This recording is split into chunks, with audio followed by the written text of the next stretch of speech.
Tuesday will be power plant and bridge day, all wrapped in one in Iran. Open the effing strait, you crazy B word, female dogs, or you'll be living in hell. Just watch. Praise be to Allah. Signed, President Donald J. Trump. That roller coaster I just read out was a tweet by the citrus fruit in chief himself, Donny Boy, today, the 5th of April 2026. What is going on? He is referring to Tuesday coming up, because it's Sunday at the time I'm recording this, 48 hours from now, on Tuesday, which Trump has set as a new deadline for Iran. He is pressuring Iran to make a deal, a peace deal or a ceasefire deal, or he is going to, if his threats hold as much water as his ankles, he is going to target Iranian infrastructure, including power plants and bridges. He's calling them Power Plant Day, Bridge Day. He already hit Iran's tallest bridge, newly constructed, never used for military purposes or, as far as I know, any civilian purposes, though Patrick Bet-David says when he was a kid, him and his dad were like frolicking through the across the bridge or something like that. Don't quote me on that, but look it up. Iran, of course, has said in the past that if they have their power plants hit, then Israel and the Gulf monarchies can expect their power plants to be hit too. It's a threat of, an eye for an eye and a race to the bottom in terms of what is acceptable as legitimate targets by both sides. It's an expansion, of course, of the conflict, an escalation, if you will. Iran has responded to Trump's, you could say, unhinged tweets or truths on Truth Social. It's called Truths, and that's where he posts primarily. Iran has responded, basically saying, paraphrased, "We wouldn't recommend you striking us in that manner. That will leave you and your friends and allies, so-called, highly susceptible to breakage." Iran said that these were the threats of a nation whose strategy thus far has proved ineffective. That's the news. Bruv, after that initial comment, I don't know what to tell you guys. Oh, actually, I do. I've got a lot to say, as you know. For better or worse, I can't stop talking, if anything. But some of you seem to enjoy it while you're folding clothes or driving or whatever, or going to sleep, bruv. I've heard, I listen to what you're saying as I'm asleep in bed. I'm like, okay, great, thank you. No, honestly, I do appreciate you. I'll sing you a lullaby at some point. No, I won't. Anyway, that's the news. Now here's the analysis. A single tweet like the one I mentioned earlier, in days gone by, you could say the good old days, some Americans would definitely say, a single threat, but a single tweet like that would have potentially been enough to end one's career as a federal official in any position, let alone Clementine in chief. But here we are, 2026. Man's threatening civilian infrastructure left, right, and center with language that makes me think all he's missing is a balaclava and a machete in his hand and recording his, sort of hostage threat on a 480p, camcorder, right? And my guy, for some reason, right at the end, switched from threats on Iran to open up Hormuz to praising Allah. Allahu Akbar, mashallah, bro. I confess. That caught me off guard. He had me in the first half. Some of you are thinking as you're listening to this, because your hands free, you're looking elsewhere. You're not looking at my face. You're thinking, flipping, did he actually say that? Do I need to look it up? You can look it up if you. I'm not saying it's a waste of time. You can look it up if you want to verify. But as you probably know, I have a track record. I make like 5 videos a day. I've made over 1,400 videos in my social media sort of a career so far, and I don't just pick random things that I hear, like, Scott Ritter told you one day something and you can't verify it from anywhere else. I don't pick up on that and just tell you that as a fact. And if I mention something like that, which is sort of contested, I say that it is contested. This is the source that's saying it.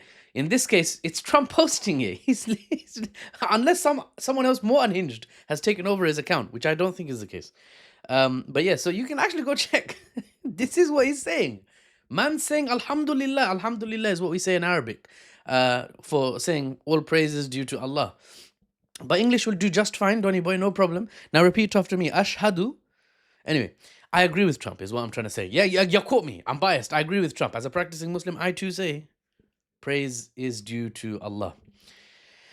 I don't bookend it from on either side. The invocations I don't put on either side of that, threats of carrying out war crimes. But apples and oranges, or yeah, apples and oranges. Guess which one I am, which one Donald Trump is. We can't be an exact match, is what I'm saying. We might overlap on some things, Donny Boy and I, but not on everything. Now, jokes aside, Trump's rhetoric comes during a time when there's a colossal amount of unrest actually in the United States. Something I hope to touch on in the future, in the near future. Prepare yourself.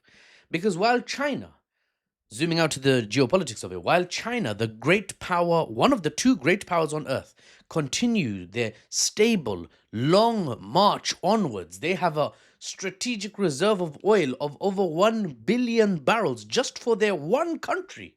And they are working hard and they are doing a very good job denting the impact of Hormuz. They're talking to Iran, they're letting the oil through, by and large, to China. They're talking, there's whisperings, there's initial discussions on, can I sell the oil to you in yuan? Yuan to me to sell oil to you in yuan? Sorry, that was a terrible joke. And China's like, dollars fine, yuan fine, no problem. You know, China's doing good, generally speaking, comparatively, relatively. But in America's halls of power, there's brewing chaos. For better or worse, I'm not saying I'm happy about it.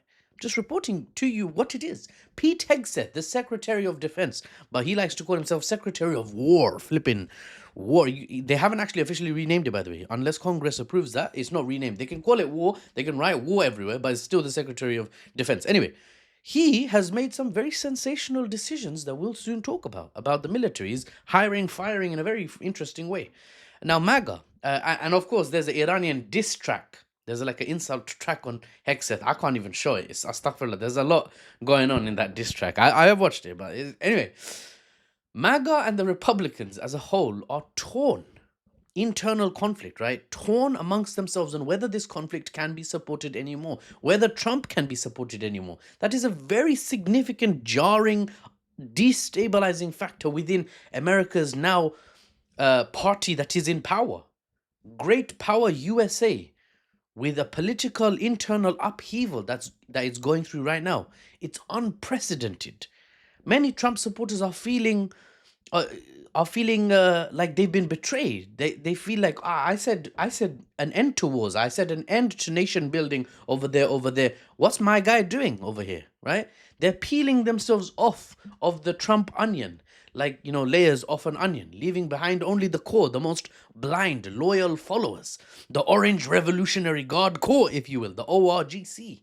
And the Democrats on the other side, that the American citizenry that fall in line with the Blue Party, the Democrats, well, they're finding, they were already screaming, shouting about how this is unacceptable, how this is not what America should be doing. They are now finding their voices being joined by the conservatives, the Republicans, the red team. From the other side, Trump's side, Trump's director of counter-terror activities bowed out. He's like, I'm a piece out of this. I don't work for Israel. Sorry about that. Director of National Intelligence, I think, bowed out or was kicked out. Pam Bondi or whatever it was.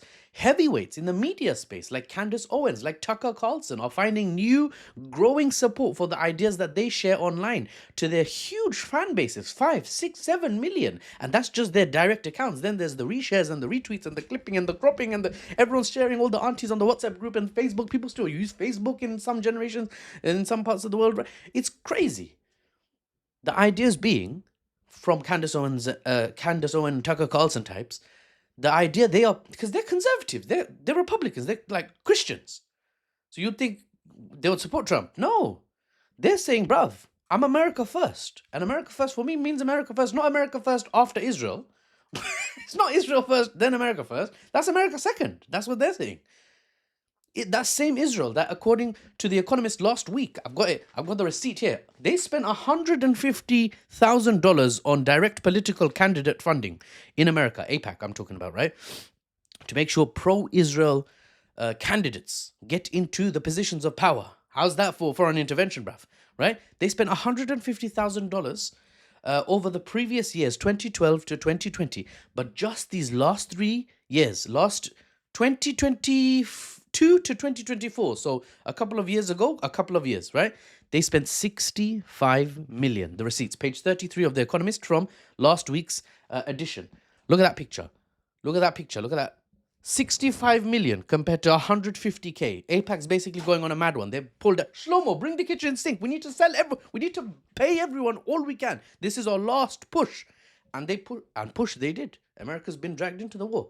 And still, after all that pushing, APAC is struggling to slow down the rate at which the RMS APAC is taking on water. They're trying to, bucket out the water as the water's pouring into their sinking ship, but they're not managing, right? RMS APAC, not to be confused with RMS Titanic. APAC's ship cost 65 million, as I said. Titanic cost, I think, 200 million in today's currency.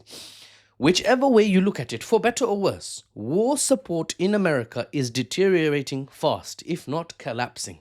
The question everyone in America and the world wants to know is, will Lego release these sets that Iran keeps using in their propaganda videos?